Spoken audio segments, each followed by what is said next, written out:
Let us understand why AWS is preferred by organizations. The first important thing is CapEx, capital expenditure. Companies doesn't want to invest initially itself.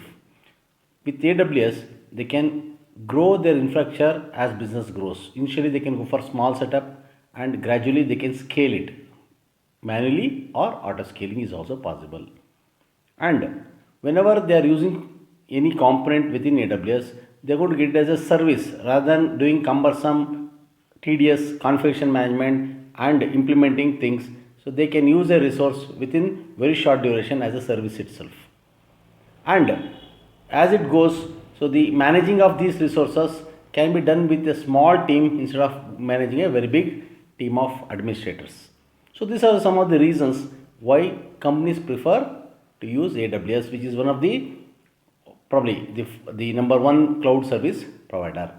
Then why database administrators also should go for AWS is obviously when customers started using it, so they started using it generally for some features initially which were not important, but today they want to use it even for databases also. When it comes to databases, they started using RDS, which is a feature which we are going to configure, manage, maintain within AWS environment itself.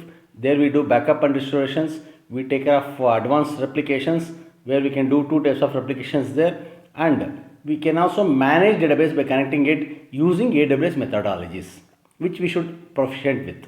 So same thing is extended now. They want to migrate their databases from on-premises to cloud. So one is from cloud to cloud, the other is on-premises to cloud also. With this, we need to understand the facilities that is provided by AWS to migrate data from on-premises to cloud. There are facilities like DMS, SCT, where we can use them and we can migrate it to AWS environment.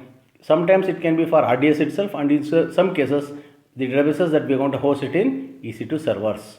So the entire environment, whichever is the component required for administrators, we should update on those components within AWS environment. So this is the reason which we need AWS for DBAs.